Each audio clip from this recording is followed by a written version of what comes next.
Whapetaho alo ko si sukalais, ai na kia ko mai ka mau ka lotu pe ke mau pehe. Ko mau ta mai ki he van. Ta ko wa. Yo ko mai ho pule. Fai fina ngalo ma. Ni ko e langi pe fo ki mama. Fo ki mai a ni mau me kai ki hanai. Ni ko mau fo mo le na to fo pe mo. Yo na tu mau to ki ya. Ka fa mau tu me fil. Yo go ai pule. O malo, moi koloria, o taingat, pia taingat, amen.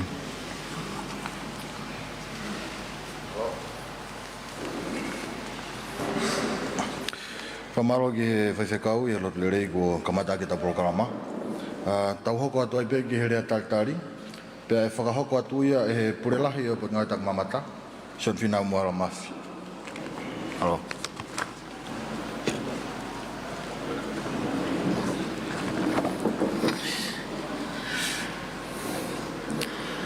Patulou atu, kore ke u whakatapu ki e kei tēni tupu a o e tau kakapa whau.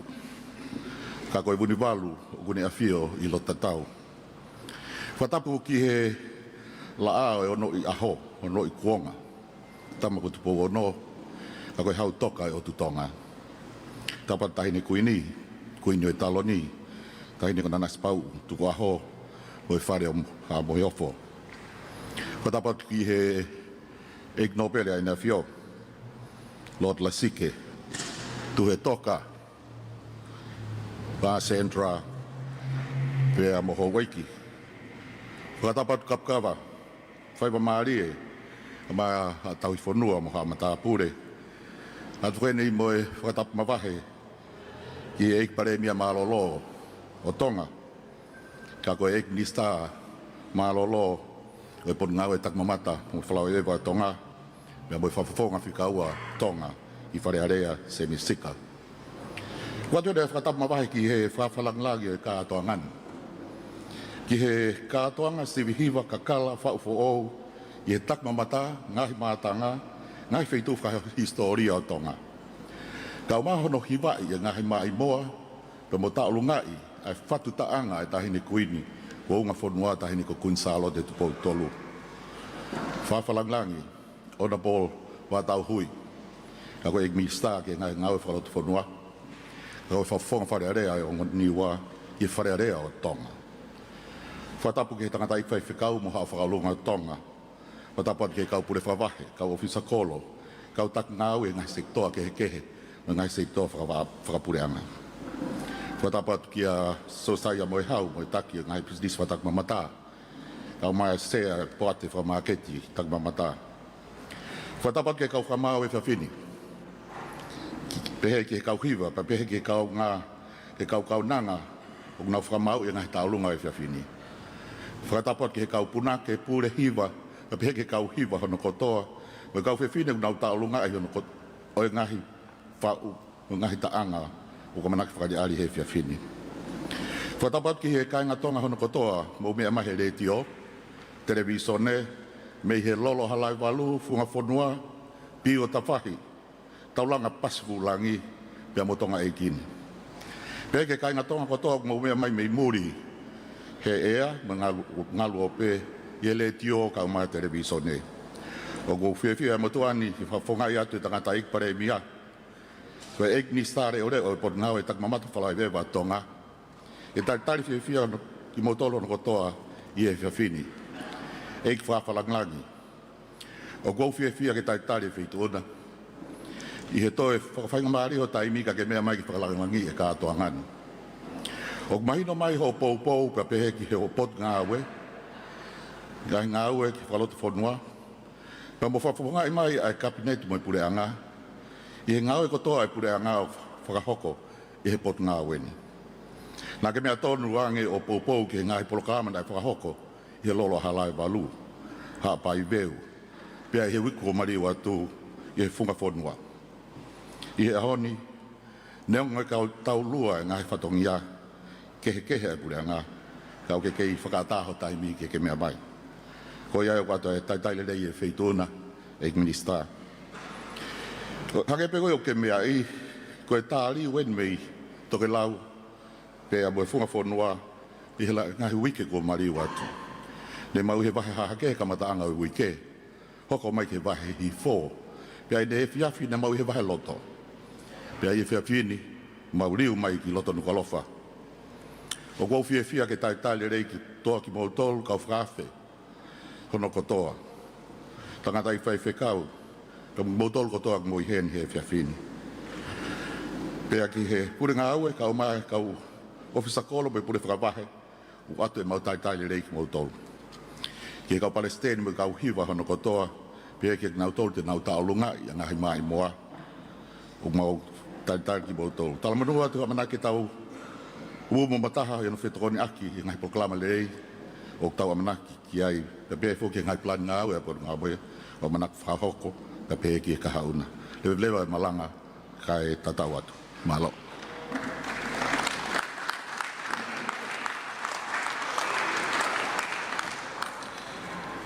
Pemalo ke pure lahi e ngai tang mamata mo e fola veva so fina mo mafi no tal mafana e fata nga e fiafin te tau hoko at ke tau programa. Pea kua whakawhi i heni ai whakawharangirangi o programan. Wa tau methi hui, e minista ki ngai ngai whakaratu whanua. Ke ne whai ha mea whakaloto lahi ke mau inga o programa. Alo.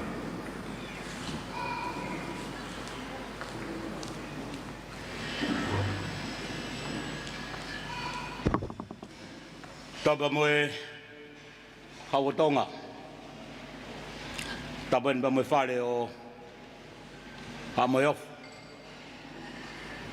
Tabat ke hawa ike whanua. Tabat en ke whare o ha matapule.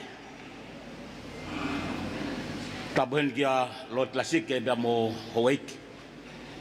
Kau maa hono hoa. Tabat ke eng minista malolo o e potunga e tak mamata o whafofonga whikaua o tongata pua se misika. Tabat ke CEO o e potunga e tak mamata kau mai anga whafonua. Tabat ni ki he kau whakamau kau whakataha i he pōko ni. Tabat ke kau Palestini, kau mai ngai kau hiwa ko toa pe, o ku tau kau whakataha i pōni. Pea mo e polo kalama, ai taki mamata i pō koeni, kai talamo ka pui he whakatapu na e au whaki, tupe mua ke u whangatu ai. Koe pōni o ku whakawhiawhia, kono inga he ku mahino ka ki tau tolu, o kei whakamahu inga i heni ho tau tonga. O ilo pe wai be ni ku ikai ke mahu inga mali e ka nau tolu. Ai polo kalama ko e ni. Pea mahu inga ia i he ngahi mea lahi. Ange be koe mea nai mea ki ai CEO koe ai tak mamata, nā kutoi koloa ia i eua, i ono whakawhatongia ia kita. Koe pōni o toi whakakoloa ia pe au ai motuani. Pea tau pe whoki he koe potunga au ea ai motuani koe ngahi ngau e whalotu whonua. Pea tau me ngahi mea whalotu whonua ko toa pe ke mau tai mu aki mau toluai. Koe ai e pōni o kou whiawhia lahi, pa ko whamalo atu i he tokai ko whai e motuani i lawa mai. Nei whai ange whakahoha koe ni, pea whakahoko ange. O guai e mau ki kau wholau mi niua, o ku teu e mau hiva a mau tolu, ke mau kau he hiva. Pea, koe whitu tako e nei whai ange, ka taki, ke whakafofonga i ange mua. Pea whakawofu, te walatu pe ke upou. Pea koe ai o pe he anga koa niua, pou bea niua he mea katoa, ka moi mau potu ngā ue. Pōni u mau kau whakataha mai e me mau tolu, ki hiva e pōni, e kau whamau, hau pia mautolu ia he ofa pa moi fie kau mai he whatongia. Pa ka haki whakanani we whai, koe whahinga lolenga whakamotu pe ia. Koe ia kou whiawhialahi e pōni, koe whiauhifo koe ni o whakamahino ai, ai tale ni ti ia ai tangata i tonga. E koe sioivo koe ke whaufo ou, Koe taki mamata mo ngahi mātanga. O mole ngahi lea lahi. Mole ngahi talatu whakaholo e ngahi mātanga. Ka kuhanga e he hiwa o whakamā opo mai ke hange te tau whanonga me he tau ki he tau i he ngāwe a hiwa peta. Pea ku tā e hiwa ko ia me he tau koe ki he tau koe o whakamanatu ai a ngahi mātanga ko ia pea whai e manatu fuoloa ki ai. O tue koe mahu inga ia e polo kalama koe ni o si oivo wakaivo ke polo kalama hake ki kau hiwa pe toko fiha. E si o te ai e pare ia ke toi lahi yang e foki mo e hafua kai ke o mau kau mai. E kou tue koe tua tonga ni tō lahi taha e ngahi kalapu hiwa kakalahe. Kau kai ke nau mahu inga ia. Ta kou tui wai e ngahi mea ke. Ka neongo ia. Koe mea ene fatu ai ki tau tolu. Lawa puke mai tau tolu mo tau tupu.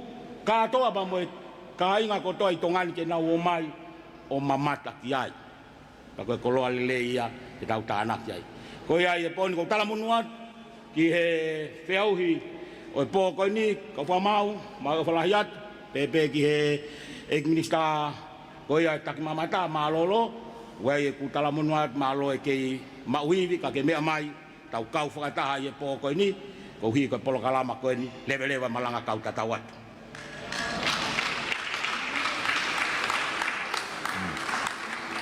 Whamaloen ke wharangilangi he koloa kone whakoloa ke hawhanga. Ka tau hoko ake tau polo kalama. Ki mua pa tau hoko ake he tau whiauhi kou kore ke whakawhiloa ki atu e tau kau whamau, te whake tau kau ātita. Ai koe tau kau whamau, tenau whamau i a siu hiwa, ta tau pe whauwho ou, pe mo e hiwa i o mai moa, uia toko tolu. Ka taku peo meha ke mea mamatanga ki ai. Whiauraki uia whaiwa maari. Mo pas mai kata. Uia i mo whaone. Pea pehefo ki a atalo make heru. Koe kau whakamau koia ki hono sivi o e tau olunga. Tau olunga i kone o hiwa mai moa. Gai mo toko tolu ki ai. Aia o ku tak maya Malukawa. Pea taha solo Malukawa. Alo. O Kristina Soakai. Pea pehefo ki a Pāhu. Alo. Ka koe tau kau ngāue koia mi he pot ngāue, nau tokanga i ai ātita. O ku taki mai e o samalunga ko Anakawa. Pea tokonu ki ai a Teisa Fifita Tupuau. Alo, koutou tawa o mai ani ki he momeniti koia na tau tatari ki ai. Tupeu mea wang na was mau mai ni Stacey. Ko e raki hiwa, ko e rak takai koe ni, ko e takai o e hiwa kakala whauwho ou. Ai ana e hange pe koe mea e whawharanga ni, ko e taumua o e whau ki he takmamata o ngahi mātanga. Ai ko e rak karapu, ko e karapu kumihu whanga anga ia mei havelu. Pea ko e hingoa o e whauwho ou, ko e tonga whakaofo o wha. Tak mai ki ai me paintu ua. Ko e tōtaha whau, ko launoa tā uwha. Pea ko ia whunga na whakahoko e whakawhasi. Ka mō mea mai peki ai, mālo.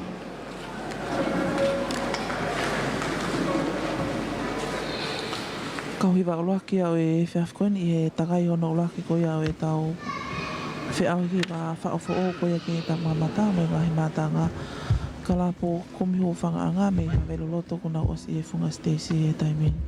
Ko nau te unga so te lan kulokula tupen uri mo e lokeha.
pito. Mo toi paspasi mai ka taki e kalapu kumihu whanga anga mei hangelu. Mai nau hiwa whau fo o u ko e tonga whaka afu ofa. Ko e whau ia mo e whakawhasi e lau noa tā ufa. Te tau hoko hake ki he kauhiwa o honoa. Whau fo o honoa ko e kalapu fo anga ia. Pea ko hingoa o e whau ko e auni a i ka maka. Ko e Palestini ko Sean Palestini. Pea ko e tokotaha whau, ko e whau ia e tuu he toka. Whakawhasi e Filippo Murphy Jr. To e whakaonga pe ko e tau ngahi paren ki he pōni. Ko e hiwa whau who'ou. Ko e pare uraki, ko e paangai wafe. Pare ua, tahawhi ni mangeau. Pare tolu, panga tahawhi. Pea ko e whakahonga o paangai ni mangeau ki he kurupu ko tope pōni. Ko e ngahi pare ki e hiwa mā i moa, o tatau pe, pare uraki, panga wafe, ua tahawhi ni mangeau, tolu tahawhi, pea whakahonga panga ni mangeau.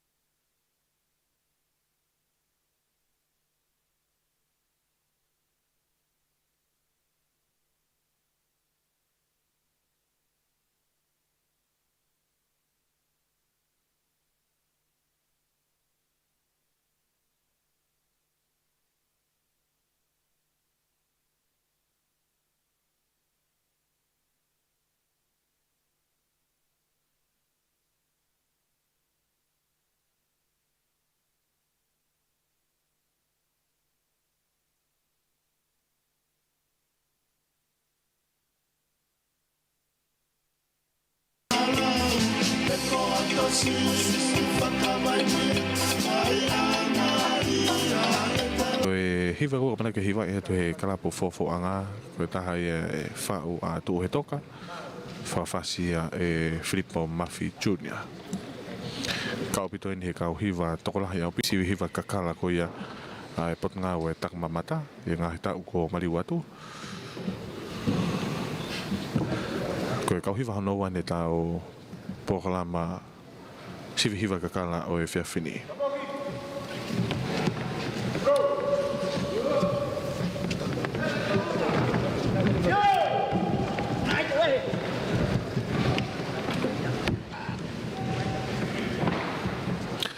Kau pito ne kau hiwa tokolahi au pito kalapo fofo anga pia mi paho. Kau whataha mai kau hiwa e fofo anga pia mi ni he longa i whanau. Ko e hako tupu e ne whanua. E ona puke puke ko ia e ngahi.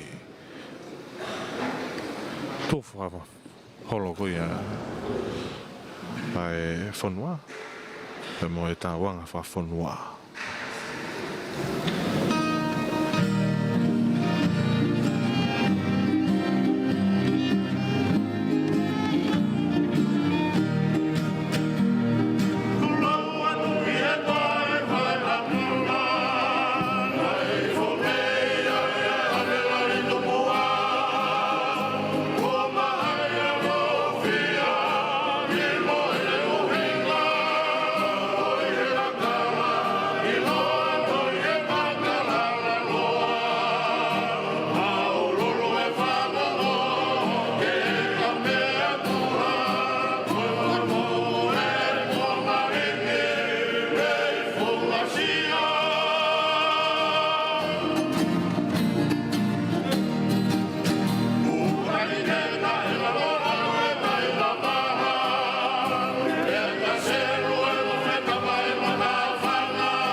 kalapuolanga me kolomotu.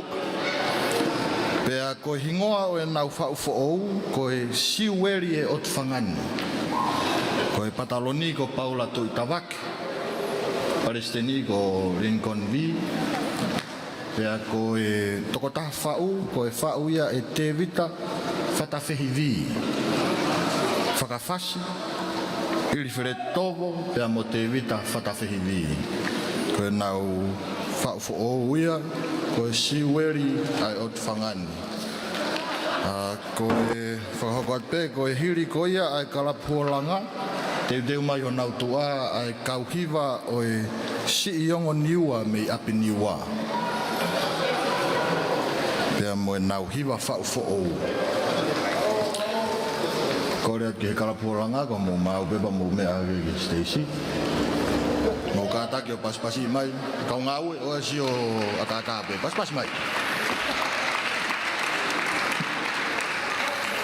Malo. Io koe kauhiwa ano tolu e tau pokalama koe o e whiawhiri. Hai a koe kalapu holanga pia mei kolomotua.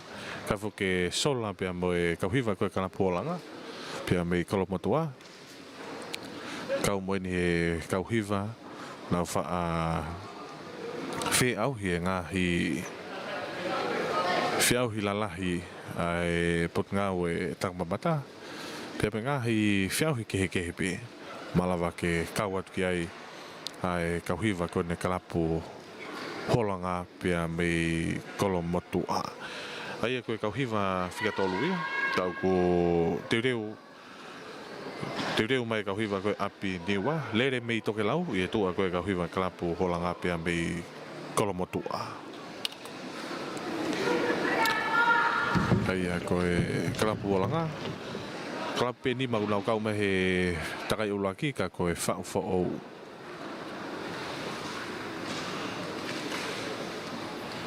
Ai koe hangai atu e tau proklama koe ia pia mo e potngau e takmamata mo e wholau ewe ewa.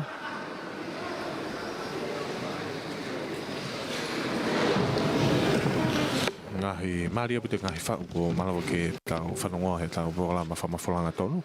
Tai ta le e ping motor koe malawa ke motor kau me he tau pēsi Facebook a tonga podcasting pe whoki ki he Retio tonga ua ki maua, ka koe e mata noa ta whitu pe whoki ki he retio tonga wa e whae mahiwa noa.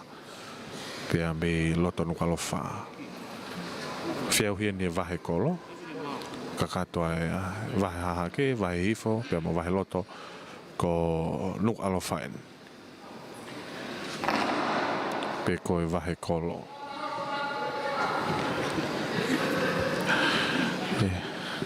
Hio. Kei seta poe ki tā koe kau hiwa koe kalapolanga mau maari e tau tuku atu.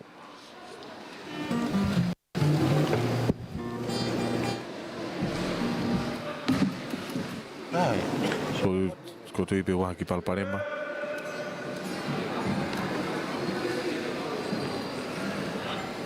Ki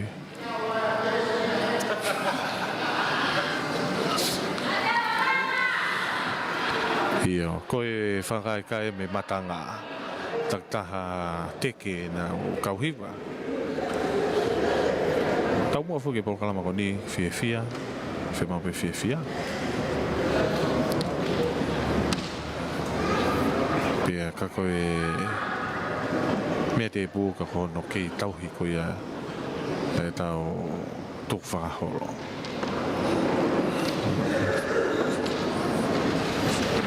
Kātaki o toi paspasi mai karapu polanga. Te wai o kamat nalo.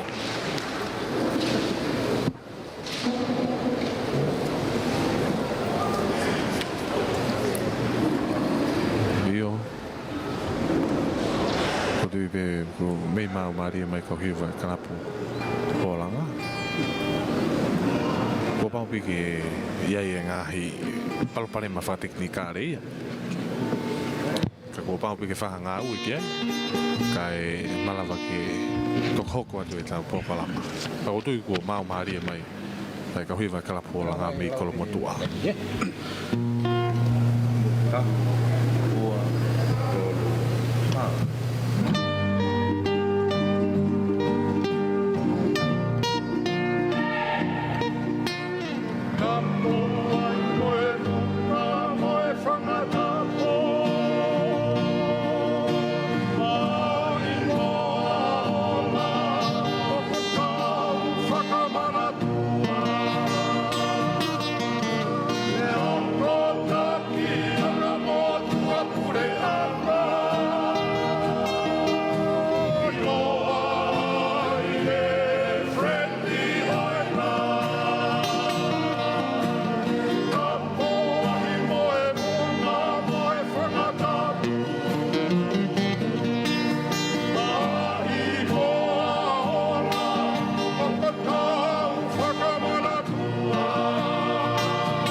Pamaloin ke kalapu holanga me kolomotua.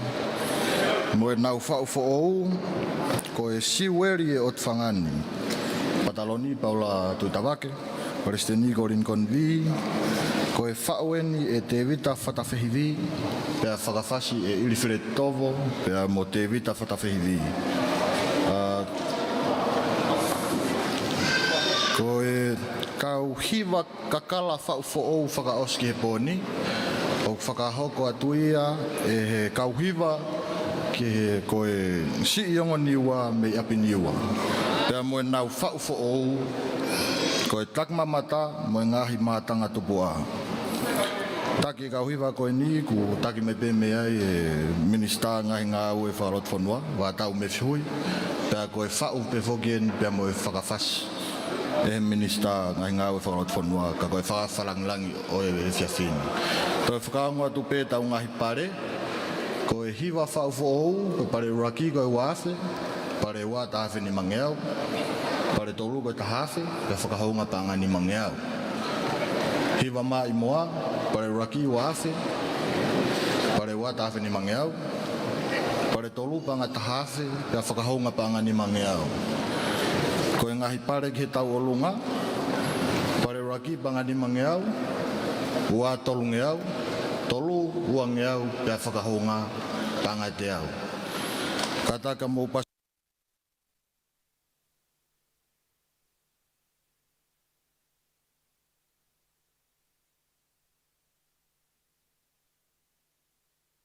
pasi mai kau hiwa o e si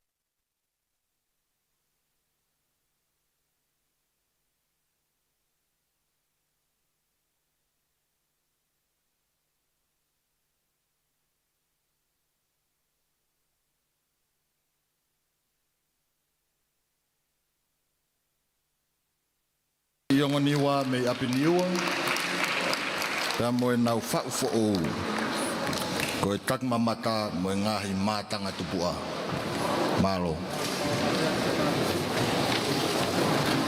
Io kau hi le pi ko ia una o no fo ova mai ko ia ko e niwa kau niwa ko e tongani o wa fa pito te unha ko ia kau hiva api niwa le mei to ke lau luni mai tangata ko ia pe fokia e tangata ta fasi lau taha ko ia ko pen fare tau pe ambi he tui loko mana o tui pe mahalo ko nofo i tomololo kai tari ui ki he oniwa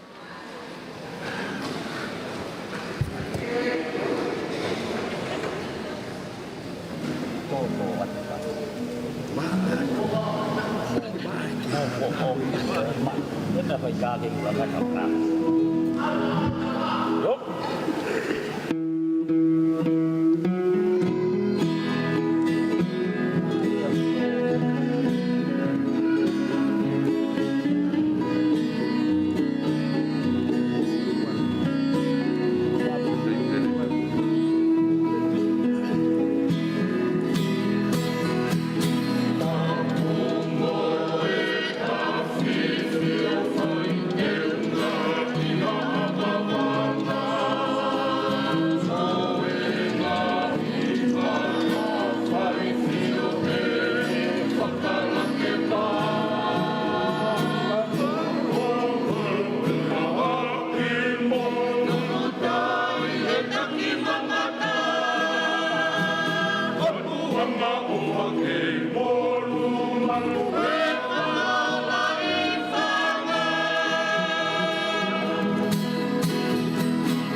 api niwa le Mari mi to hiwa. ke lau. Kamalo en ke whawharang lagi, ka koe minista o ngai ngā e wharatona. Wātau me kauhiwa ko ia. Siongo niwa me api niwa. Pea moe nau whauwho ou. Koe tak mamata moe ngahi mātanga tupua. Ai koe whaupe moe whakawhasi e whafarang lagi. Koe lava ia takai uraki e tau whea o sivihiwa ki he pōni, ai ko sivihiwa whau who ou. Kimua pe tau hoka Ki mua mai tau hoka ki he kongaua, pe mo hiwa mai moa. Ko e whangamari e koe ni ke whaiaha ki whakaariari make. Aia e whakahoko atu ia e he tahine tau orunga ko Tania, Elizabeth, Florina, Tukuaf, mei whangaloto. Ko Tania whoki nai kau mai ki he porokarama ko tau orunga ko ia ai ko ngā o tanga matame whalau i ewa. Ai waa ngā whawhanua mo tala tuku whakaholo. Ko ia ni e ne whakahoko ai tau orunga ko e whakaari ari makehi o e pōni. Pea ko e kaulangi tua e whakahoko at pe ia me he karapu huolanga me kolomo tua. Mau kātaki o pasipasi i mai. Tania, Elizabeth, Florina, Tukuaf.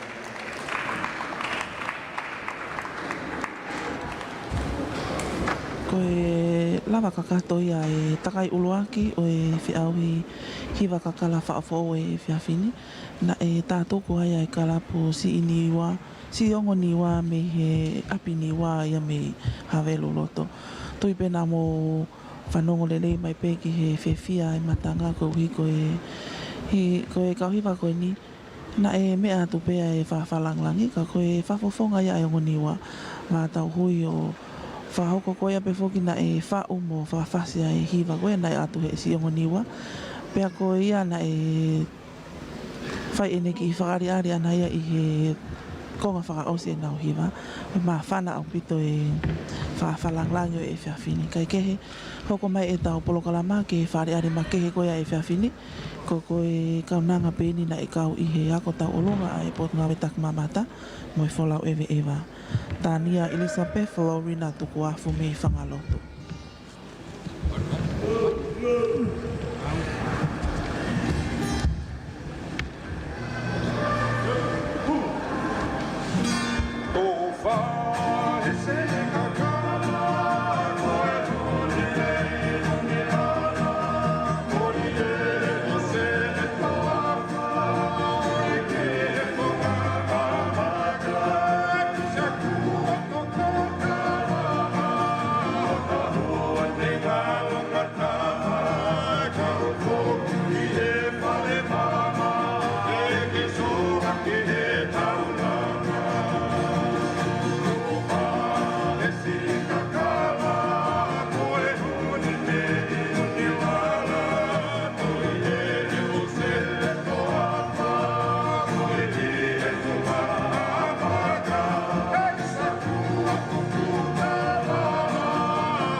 Salud.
Whamalohe ni ki a Tania Elizabeth Florina Tukuaf, awi ko e whareari make he o pōni, pe fōki he karapukolanga.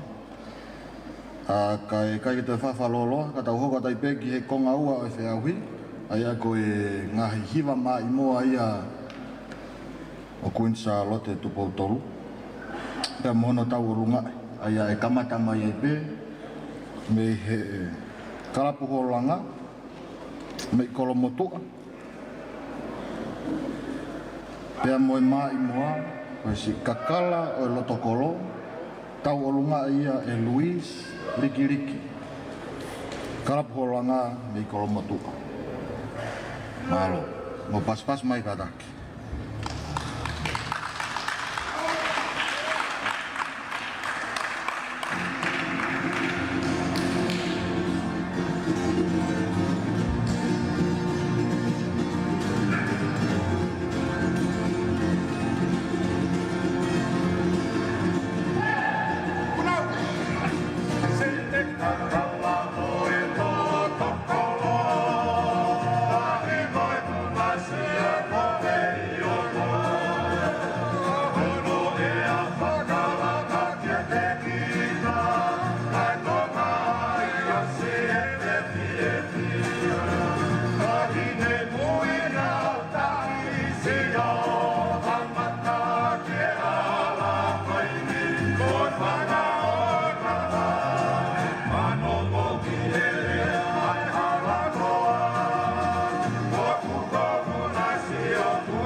Kalapuholanga ia me kolomotua, pea moe nau hiwa mā i moa, ko e kakala o e lotokolo, pea koe tahine taulunga ko Luis Rikiriki.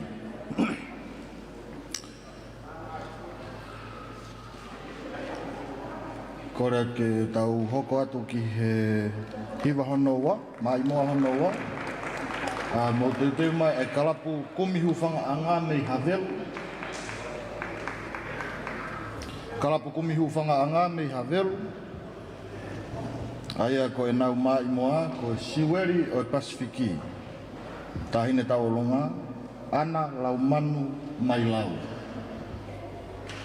Ko e whakaunga tupe, e hiri a mā i moa ko ia e kalapu kumihu whanga anga, e hoko mai kalapu fōfō anga me pahu.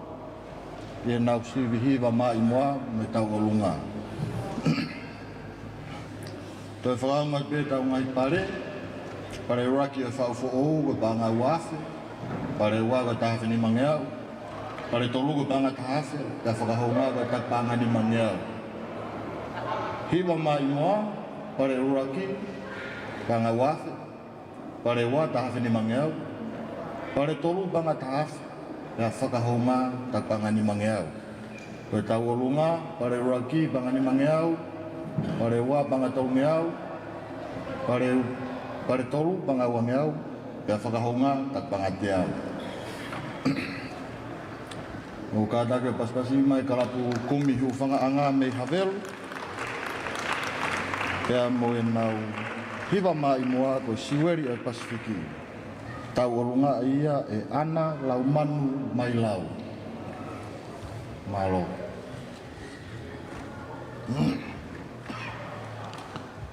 Kalapu hono au e whiawhini, hiwa mai moa, mo no taulunga i. Kalapu kumihu whangaanga me Haveloloto. Nau i he Funga Stacey e taiming, tamo i nau tahine tau olunga, whawhua whawpito, te unga whakalala, ai ki whine mui, pea moi Sisi Kakala, Sisi Maile pe o ku fungani aki ai ngahi whaotsia, pea pehe ke tek-teki ko e Maile, vesa e ni mā moe wa e ko e Maile fungani whaotsia, whawhapito e tain talonga, pea pehe ko ia kuneanga o whawhafunga i ai tauolunga hiwa mai moa, mo e tauolunga ai kalapu kumihu whangaanga.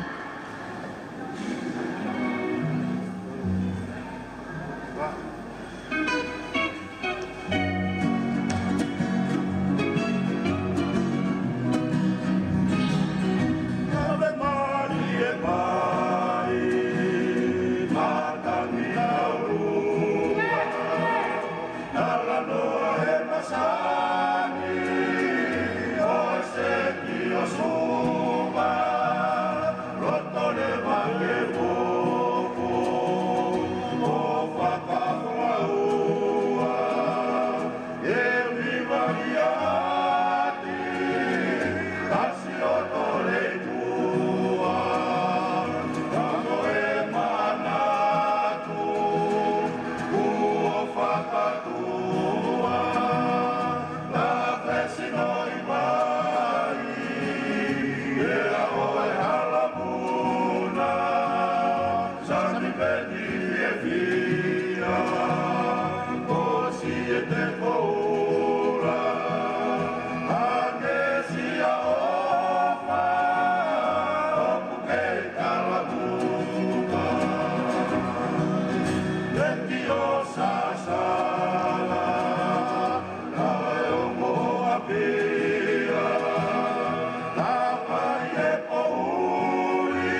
Kamaran ke kalapu kumi hufanga anga me havelu.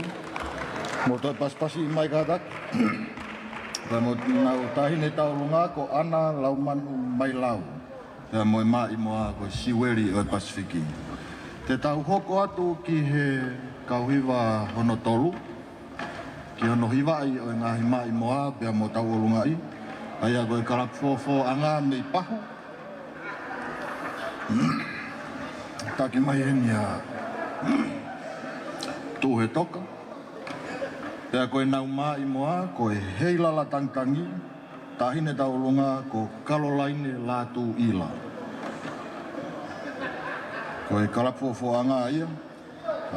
Korea ke kalapu toa ko maafu, ke mau teu mai me he tu fofo anga, ko mau tolu hoko. Mo kātaki o pasipasi mai kalapufo anga.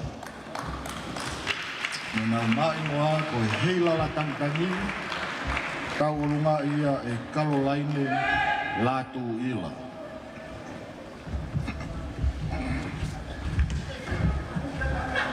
I he whunga Stacey ai tamini kalapufo anga, ko e kalapu hono whikatolu o e takai hono wa, mo e nau tahine taolunga. Kana mo toki me amai ki he taolunga koia mo hiwa ai kalapu kumi whanga anga me havelu ai na tau na mo toki whanongo mai mea ki ai whafo whapito e ki whine mui na ne whakahoko ai taolunga pia maari ka koe kalapu ene no whikatolu kalapu fofo anga me pahu taki mai i he kalapu koe ni a tu he toka tahine taolunga ko whine mui ko ne whahako e taolunga ko iai pe toko taha ko ni hanga o taki mai ki loto i taimin whafo whaopito whine mui ko ne whahako ai taolunga ai kalapu fofo anga no te unga ko te unga ngato te ia ki ai kafa pea ko hono sisi ko e wheta aki pe ai au ko whapipiki ai pure oto.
malo ngia tu toka mo kala fofoanga ni bahu.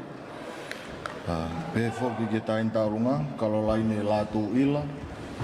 Mo whakahoko ko ia o e hiwa i o e mai moa pe mona taurunga i. Mo toi paspasi mai kata.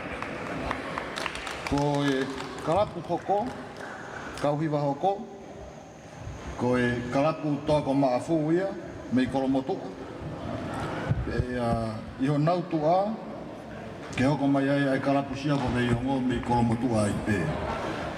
Ko e kalapu toa ko maafu, ko e nau hiwa mai moa, ko e whangunai huni, paresteni, pasi laikona. Ko e whamana tot pe tau ngahi pare, ko e tau hiwa mai moa, pare ragi panga wafe, pare ua tahafe ni mangeau, pare tolu tahafe, whakahaunga takpanga ni mangeau. Whaufu ou, pare ragi wafe, pare ua tahafe ni mangeau, pare tolu tahafe, whakahaunga panga ni mangeau. Tau orunga, pare ragi ni mangeau, pare ua tolu ngeau, pare tolu wangeau, pea koe whakahaunga takpanga te au. Kata kamu toi paspasi mai kalaptoa ko maafu, mei kolomotua. Pea moe nau hiwa mai moa, koe whangunai huni.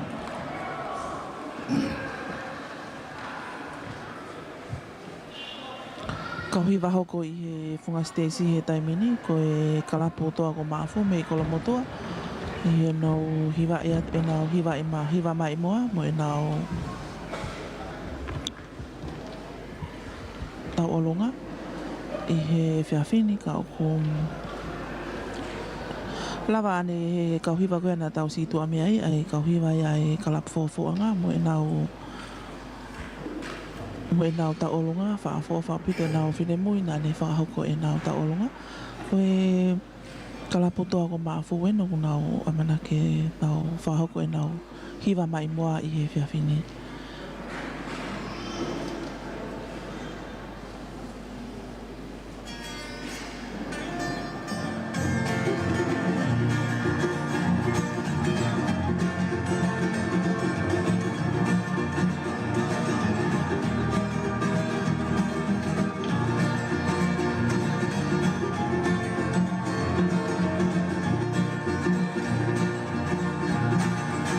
Come now,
dan ge karap to ko mafu me ko motua na u kau mai pe ge fe au sivi hiva mai moa aya ku o sivi hiva mai moa pe na ge lava atau olunga ka ko e tau hoko atu ki he kau hiva hoko ai ko kau hiva ia o e si ongo ni wa me apiniu pe mo e nau mai moa ko e kuila o e lomi pe au ko e tahine tau olunga ko Christy Naren. Mo toi pasipasi mai e karaptoa ko maafu. Ora ki si iongo niwa me api niwa o mo maafe pa mo ia mai e Stacy. Toi whaongo atu ko e mai moa a si iongo niwa me api niwa ko e kuila o lompe au. Te au tau olunga ia e Christy Naren. Toi whakaongo pe tau ngahi pare, uofi tau whak pare, ko e pare uraki ki he whaufu ou ko panga waf, pare ua tahafi ni mangeau, tolu ko tahafi, pe a whakahounga ko ni mangeau. Pare ki he hiwa mai moa, pare uraki, panga wafe, pare ua tahafi ni mangeau, tolu ko tahafi, pe a whakahounga ko panga ni mangeau. Ko e tau pare ki ngahi tau olunga, pare uraki ko ni mangeau, pare ua ko tolu meau, pare tolu ko ua meau, pia ko e whakahonga ko e tak te au. Mo ka take to paspasi mai e si iongo ni ua me api ni ua, mo e nau hiva ma i moa, ko e kuila long te au, o tau olunga ia e Christy Naren. Malo. Kau hiwa hoko ia ki he whiawhini o nau i he whunga Stacy ko e siongo ni wā me he api ni wā me hawelu loto. Hiwa e mai moa mono ta olunga i he whiawhini. O whatawangi pe o kuongo lele ia tua e tau whamawhola lea ko ni ka motol kutoa pe o mo tau kau whakataha i Hawani. Ko e te unga kau ni wā nau lana kulakula ke olunga ta walalo keha mo tupengo uri. Ko e whafofonga wharearea whoke a ngoniwa, ka ko e ek minista ia whawhalanglang o i whafkoen. Ona po whātau hui, ko ia o ku whawhalanglang i he whiawhini e kātoangani. Ka ko e whafofonga wharearea ia ma ai o ngoniwa. Ko e nau kau hiwa e. Ai ko e nau hiwa mai moa, pia osko ia, pia toki hoko at ki e nau tau olunga. Tahine tau olunga ai ni ko taki mai e ai se ata ofiki mua. Whawha o pito e whine mui, ma mohono te unga ta olunga ko e ngahi tu o watonga, ko wākai, pia pehe ki he tek-teki, ngau e aki e kawha, teu i aki whawha o pito e whine mui o kuni hanga whahoko e tau olunga koe ni mai kalapusi o niwa lele mei toke lau, he api niwa i Hawelu Loto.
Kamaro en ke si iongo niwa me api niwa pe ki he nau hiwa ma imoa ko kuila lompe au pe ko halako papa. Ai na taulunga ia e Christy Maren. Mo te paspasi mai. Ko e kau hiwa hoko na nau kau mai pe ki he whiahu sivi hiwa ma imoa pe. Ai au kai ke kaua e taulunga, ko e kalapu sia ko veiongo me i kolomotua. Pea ko e nau mā imoa, ko e manu o palataisi. Palestini, Penny Waske. Ko rea tu ki he kalapu tausala o e hala siwirik tapu, ke mau te teu mai pehe tua o e kalapu sia ko veiongo.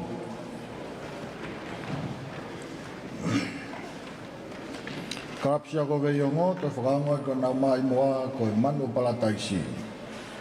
Ko e kau mai peke whiahu sivi hiwa mai moa, e kai te kau ai au na tawolu mai.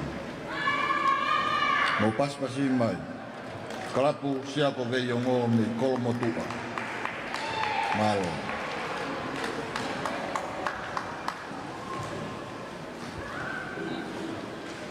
Kami wa hoko ia ki he whiawhini. Kalapo sia ko veiongo, ai au ku ke lawa ha nau tau olunga, ka ku nau hiwa pe ia e hiwa mai moa. Kana mo toki mea mai ki he kalapo whaosi, ko e si iongo niwa, me he api niwa i hawe moloto.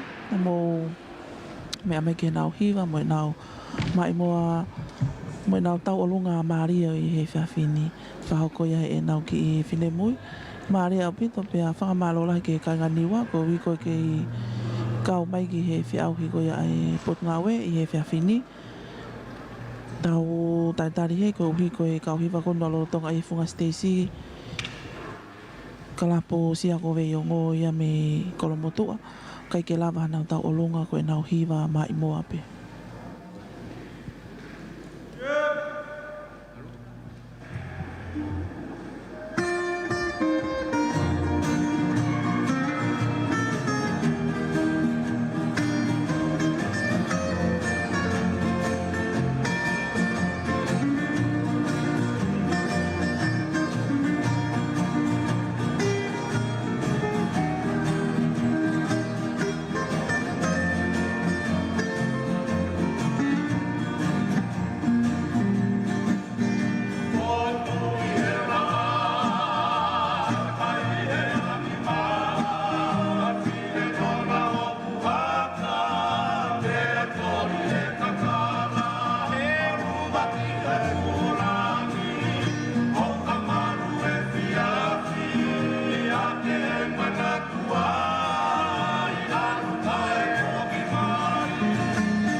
Malo ke kalapsia ko ve yongo me kolomotua. He foki ki he whakame i te makehe me taha kau whai whakamau o atolo makehe. Malo atu he hiwa maari. Mo toi paspasi mai kalapsia ko ve yongo me kolomotua. Tatau hoko atu tau polo kalama. Ko e kulupu hiwa whakaosi ki he takai hono ua ko ia o si hiwa. He pōni. He siwi hiwa mai moa. Ko e kalapu tau sala o e hala siwi riku tapu mei kolomotua. Aia koe nau mai moa ko e si ete laka noa he hifo moe hake. Paresteni havea whare a whao. Ko e tau hiwa whaose ni ki he pōni. Pea e tuku atu rewa ki he kau whamau pe he kau ati tāke na whamau opo opo. Mō ka taki ai kalapu tau sala o e hala siu iri tapu. Ko mō mau pepa mō mea mai. Toi whaango atu ko e mai moa si ete lata noa te hifo moe hake. Kurupu ko niu kau mai pe mo ia ki ono re sisita ko e ni ki he hiwa mai moa ata pe. Kai ke kawai no tau ulu mai. Mo toi paspasi mai kalapu tau sala o e hala siu tapu. Me kolomotu.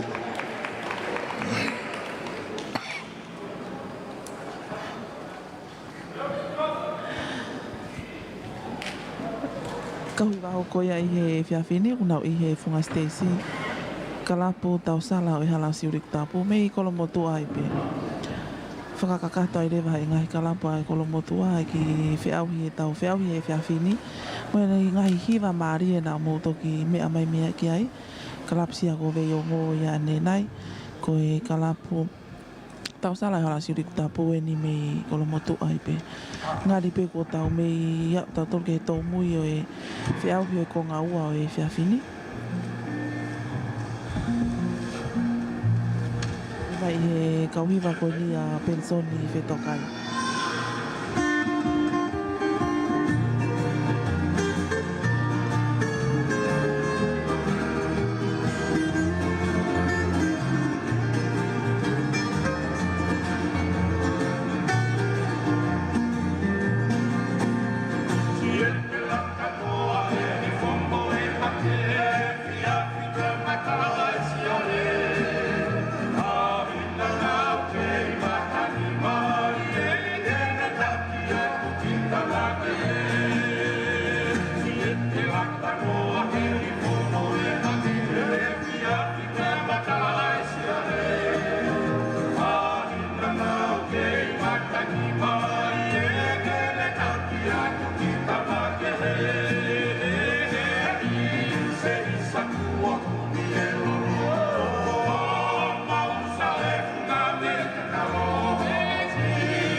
Te amo, te amo, te amo,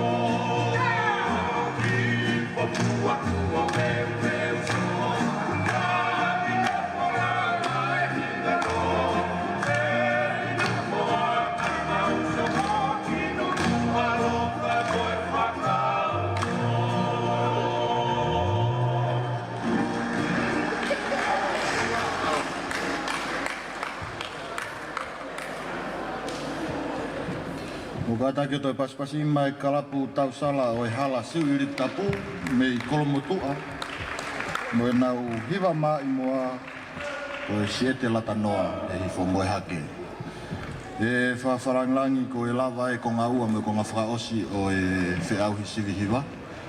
Pea e lolotonga ko ia e whamabopo he kau whamau mo e kau e tita e ola o e tau whiauhi. Ko kore heni ke tuk mawhainga maari e ki he kau ngā ue a e tak mamata mo e wholau e wā ke whakahoko atu a ki whakaari ari mawahe. Ko e whakaari ari mawahe koe ni whakahoko atu ia ko e tau olunga. Taine tau olunga ko kāris mahina whanohake tupou. Ko e tahaine kau ofisa ngā ue o e pot ngā ue tak mamata mo e wholau e wā. Ia tene whakahoko atu ha whaari ari mawahe i e poni. Ka e whamaupopo he kau ati tae tau ola ke tau tukisio ki ai e hiri e ni. Ko iai ko e kore ko e mau pe ka risi pa ke mea mai ki mua. Kore ki he kau tula whare, loni lomu, tau anga wau motou, te vita tua ki pulotu mau. Ko whe motou. Lo peti fisi hoi, mai rei katoa, pita hausia mo sese lon tenisi, mo kataki, me ake hestesi. Ko mo taimi eni, e tau pofa osi eni.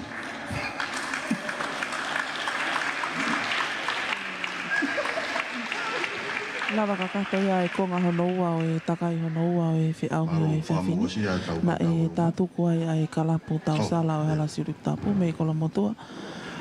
Pea koe tawa o mai tau tolu ki he tātai ko e tā polo kalama. Kāris mahina whanohake tupo.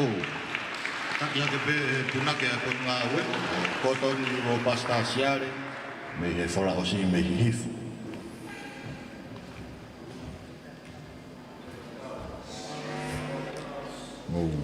Mea mai pe ki ai.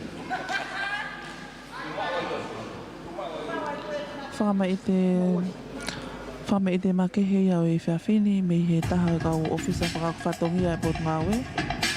Kalisi mahina whanohake tupou.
Kore ke whakawhi heni ai tarekita, waa ko e anga whakawhanua, pulpaki mo laika ke ne whamore ka ne whakahoko atu ai rea whakamalo e whiawhini.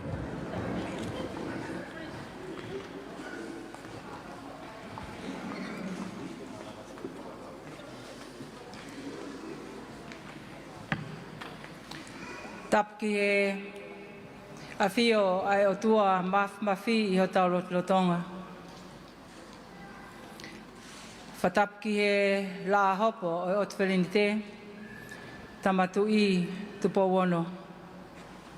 Whatapki e tahine kuina naspau, pia mo e whare o haa mohi ofo. Whatapu atu Lord Lasike, kai maae Eik Minister, ai potu ngā ue ki hingahi ngā ue whalot whanua. O na Paul Vatau mewhi hui.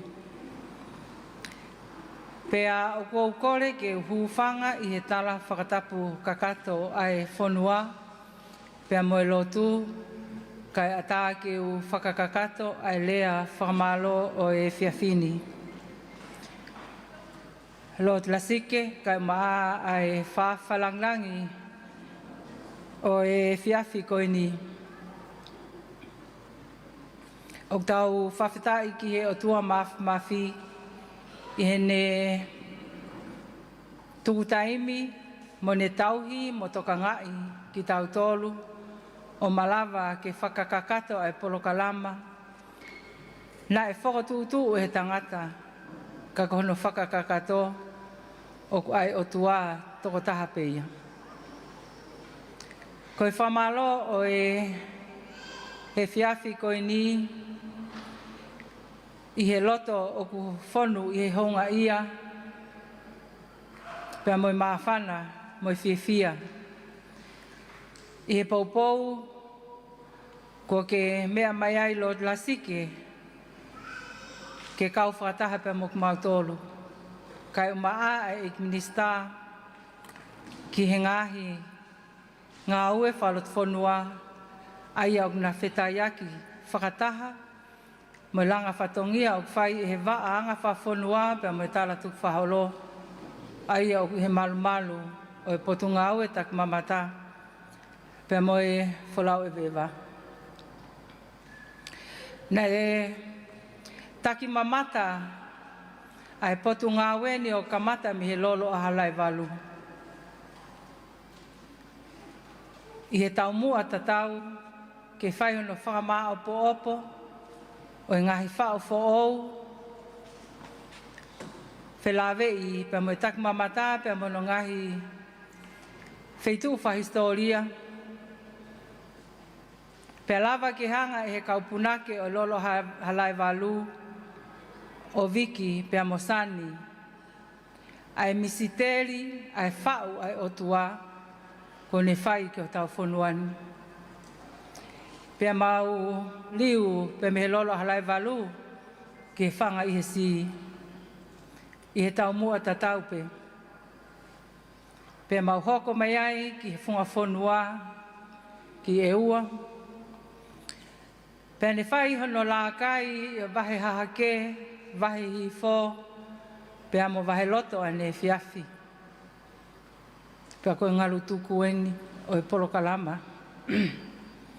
Hono whakama opo, pia whakamahu I ngai ai misteri e whau ai o tua. Te ki ai tu o taha te mau whanongo, pia mo le koti ko mau tāna ki. Kua I ai ha foi vahe whanua e tatau, ha wheituu, he ngai wheituu wha historia, ka maa ngai mātanga. Te ki ai tuota. Pea ko mana wai ki he punake koe a Moritoni, o kui kai ki ai ha taha e tatau, pe kā kunga, ki he poto mo e ao niu, o Sihova sa pauti. Koe whamao po eni, he whiawhini ke wahe kolo. Pea koe mea tatau pe, ku lava ke mau whakatokanga I. Ka koe whakatokanga o ke whai tu he toka, i he taanga nā ke mea mai aki mo fofoanga. Ko anga whafonua pa mo tala tuk whaholo o wikai ki ala pa usi i. Pe hangepe ko ho o taanga o e whiawhini. O kuau sinaki lea atu ke laka mo tokanga. Te ria nā ke paki i halou te ria. Ko tau whanua tau tolu e ne tuku e ki langi. Pe kei ho eiki pe ho eiki, e kei tu a petu a, mo lau vale whanua. Pa ko manatu ai, ke whalau karia.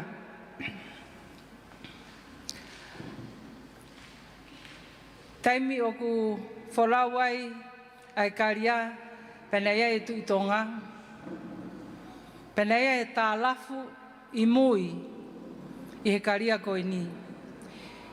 Pa koe uhinga e tā lafu koe wheitu uia o ku tonaki pe a ngauhi me iai ai mea tokoni ke mauivi me ai kau wholau kai o lewa ko nau tu uta ke taulanga o hoko. Pe a kuie ai tā lafu koe ni koe hiki lepo. Penei e toa ia, na ele o e ria ko ni ko hono hingoa ko lasi kau. Pea e ikai ki ai hataimi, la kai ai feitu ko ni, o ka pau o ki ai e toa ko ni. Pea o ku whātahataha ai ngahi mea lelei hono ko toa pē kua teu ke whai mea e mau mea toko ni. I he konga koe ni o karia. Kia ki mautolu o te kiai ki mou mamata ki ai, ko whawhe i atu, o ki ai e tatau o karia na e whou. E tui one pulotu, o glorotonga i he misium e whawhonua a tonga i olunga i he whare whamanat koe ni kunsalo te. O kune hanga o whakaha i ai, ai mea koe o kui koe tā lafu. Pea pehe ta tau tof pe ia mo e whakakaukau ki anga whawhonua pea mo e tala tuk whaholo. Ko hono momona, mo hono lelei o e tala e whonua, mo hono ngahi o uau, whaiva, nima mea a, o ku kātoi kotoa ia, o nofo mo e whalukunga kakai, i he kolo pe koe motu, pea ko ia na e whai ai taki mamata, ai potu ngā we, i e mei mahina e neta, pa kono whao sien. O kui loto ai e ngahi lelei hono kotoa pē, o ki ai e kakai o nau mau e ngahi tau kei, mo e ilo mo e poto. Pe hange koe mea e whawhalanglangi he whiaf koe ni. Koe poupou ke langomi, ke pātoloaki, mo tauhi, mo tokangai. Pe au ikai, ke ngofua, pe au ikai, ke totonu, ke pāusi. He nai ngauhi pe ia, ke makehe, pe alawa ke mui mui, e tau tangata koe ni, ke he tau tangata hoko. Ka pau e ikai ke lava ke whakamā opo opo ia he taimini, te tau iku ki whē. Kai ki aha mea ia ke lava he whanau, mo tau tangata koe ni, ke ave ke tau tangata hoko. Pea koe huinga ia tu he toka, ai palani ngā ue ko whotutu, e pulelahi e potu ngā ue tak mamata, pea mo e wholau e vewa. O kui kai ke tuai, kei taimi pe, tau i waka pe mo e ki, tau kamata rewa, whahoko ha ngā ue. He ai e ki o tau, ke whakafua, mo toko ni ki tau tolu, i ha tau vai vai. Ko ia e whamalo e whiawhini. E taimi ta tau ko whie, whakakato e whamalo ke ka whamau. Talu ho mo toko ni mai, i he mau takai ko ia i tonga e kini, whamalo te tuku e taimi. Pea mo toko ni mai ke te mau tolu, i hono whama popo. Ka pau e kai mau tolu, ka ke lawai ke whai whakamaka, mo i whoaki e ngahi pare e whiawhini. Taimi ta tau ko whio ate whamalo ke kau Palestini, kau hiva, pea mo i tonga hono kotoa, Whewhinei whanua, ka mai tangatai whanua o wahe kolo. Kau maai, tangatai whewhekau, malo, hono lotua, o e whakahok whatongia, ko whai he potunga au e tak mamata, pe mo e wholau e wewa, pe me he api kolatanga. Kai ai hato nou nou, o e whakahok whatongia, na mau whai, tuku ia heni, ka tau ki whanonga whataha pe pa mo e iki, i he lau maarie, o e wawonga taha, pe mo e whengawe aki, i he puke puke a fufula, a tonga, ke i tonga i pe a tonga, o tuputupua, leveleva e whahoa, kau tatau atu.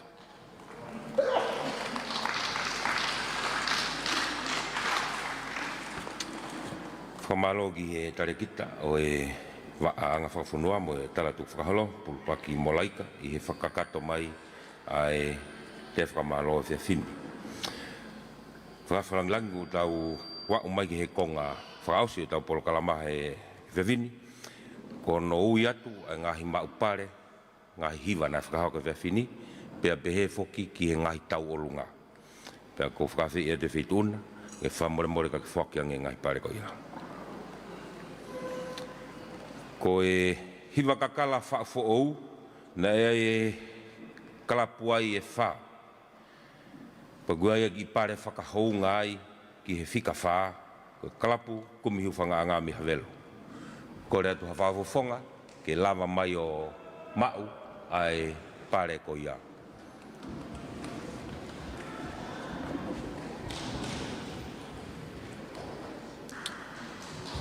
Mo hoko mai pe, ko e tolu i he hiwa kakala whaafo ou, ko kalapu huolanga mi kolomotua.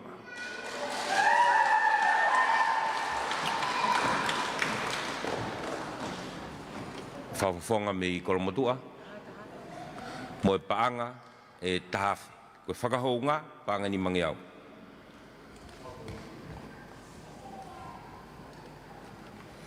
Ko e ua, i he hiwa whaafo ou, i kuna ia he si iongo niwa, mo e api niwa mi have.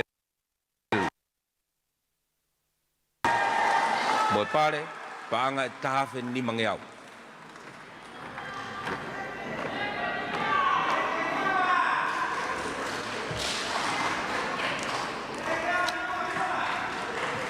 Pea ko i kuna, i he hiwa kakala whaafo ou, i kuna e pare uloa ki he kalapu fofo a ngā mei pahu, mo pare panga e wafe.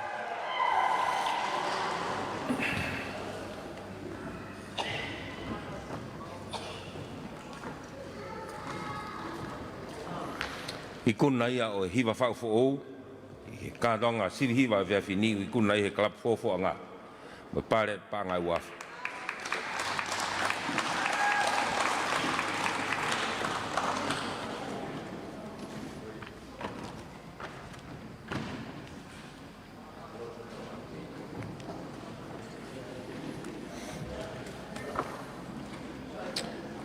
Ko e tau hoko atu ai peki he hiwa mā i moa, nei kauga e kulupu e fitu. Wai whakahou ngai e kulupu e whā. Kalapu toa ko maafu me i kolomotu, mo pare whakahou ngā panga ni mangi au.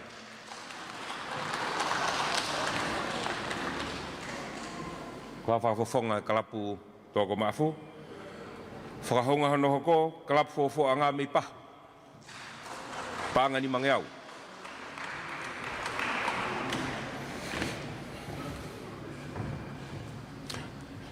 Whakahonga hano hoko, si iongo niwa, me abi niwa, haveloto, panga ni mangi au. Whakahonga hano wha, kalapu kumihu whanga anga mi haveloto, panga ni mangi au.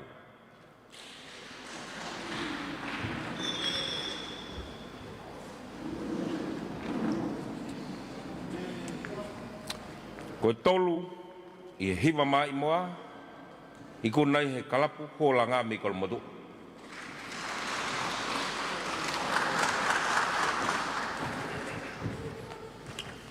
Kalapu hola ngā mi kolomotua, ko tolu ia i he hiwa kakala mai moa.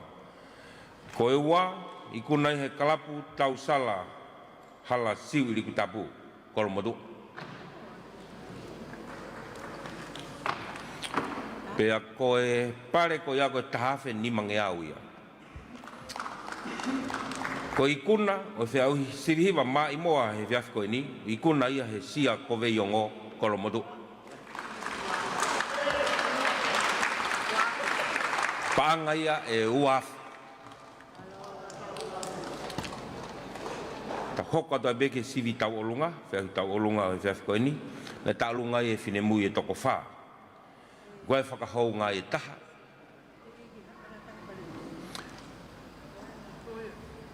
Pare uruaki, sia ko vei ongo, kolomodu.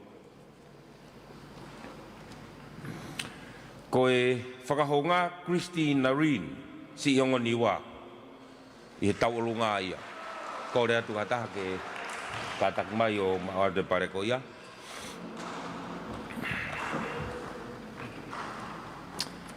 Ko e tolu i he whiahi tau olunga, Louis Likiliki, me klapu holanga.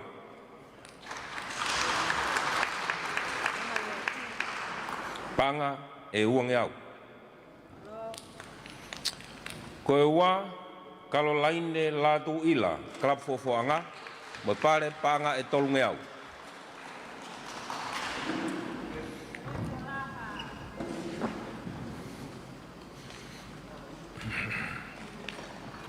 Caroline Latu Ila, me klapu fofoanga, mo pare panga e tolunge au. Ko e ua ia i he whiahi tau olunga o viafini. Ko ikuna o whiahi tau olunga o e kātoanga tau olunga o e viafi koe ni, o kui kuna ia e ana mai lau me klapu kumi hufanga anga me havelula. Mo pare paanga ni mange au.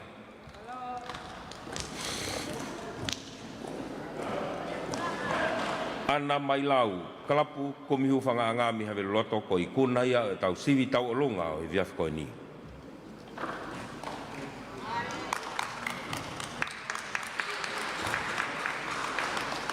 Whawhalanglangi, ko e kakato ia e tau kādoanga o e viafini.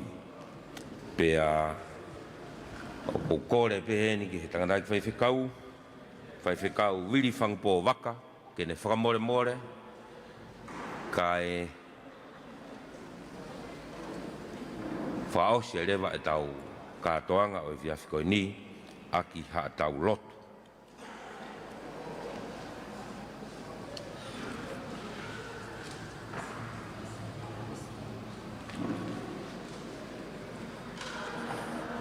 Pe mua ki tau whatau lotu, whawhita, i kuna e kātoanga o e pōni, i tau lotu. Utua math, mau whawhita i he tari lotu e a Fiona. Kātoanga koina mau hapai hake o tuku atu ki hawhiohe, no kamata anga. Pe kua mau i kuna. E kai mahatunga mau iwi, pe kua mau poto. Ka koe keresi, pe mua alo ofa e a Fiona. Mau me i te ai he kātoanga e pō koini, tau mua. E tūnga i hono whauwha, hono whakotūtu, pena e mau. E si ou, kau mai, kau ngau e, pot ngau e, taki mamata. E ngahi tare niti, me ngahi koloa, ko ke whakakoloa ake e kau punake, o nau tolu na nau whai a e whakawhasi, e kau hiwa, nau tolu na nau whakahoko e ngahi tau o lunga. Hono whakahaka. Koe whiawhi koni o tua. Ko mau me ite ko toa pe. Tari loto e a Fiona. Heni ai egi no pere lasik. Kau mai whakawhakalangilangi. Ko ngahi kalapu. Kau mai si kau whakamau. Na nau whakahoko e whatongia mamafa e whiawhi koni. Pea ko Napa maari ai kātoanga e pōkoini. O hake atoa e mau whawhita. O mau tuku koloria ki a Fiona. O hanga te o tua. Ka mea atua e igno pere. Ka maa e whawhalangilangi. E mau whoki atu ko mau ngahi api tau ta. Tuku mua ke kei whakamalu pe mua o lau maari e. Whaiange ho mau tataki. Whakatoa e lotu moe huu ko hake atuni. Ko reni. Whawhapetaho aloko si sukalaisi. Mau whakamoui. Amen. Pea koe kere ese aiki ko Sisu Christ, o whalahe o toa koe tamai. Wheo hi moho lau maari e maoni oni. No whmau a o whae te mau tolu he, pō koeni, ke whaipota ngata. Amen.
Pea koe ne lava kakato ia e lava kakato ia e tau polokalama whamawholanga tone e whiawhini ka koe whakaosinga ino e whiauhi ai potunga we take mamata mo fulau e vewa ngai whiauhi hiwa kakala whaofo o pe mo e hiwa mai moa mo no tau olunga i e whiawhini mai e whatawange na e haolele atu ke ngahi loto whare no kotoa pe tata te whito kak motolo ko mo wakai mai me he ngalo pe pa pe ki he otomotu tau kau whakataha i e howani mai whamalo ki he potunga o e tak mamata ki he CEO Suone Moala Mafi pe pehe ki he talekita o ianga whakawhanua me tala tuk whakaholo mo e toi ngā kau ngawe ko uhi ko e whakawhai ngā maari e ka whakahoka te whamafola koe ni pe pehe ki he kautaha whetutake ato ngā ko uhi ko tau ngā hilaine whakamafola pa tawange na ole ret ka te kumotolo no kotoa pe na tau kau whakataha e whiawhini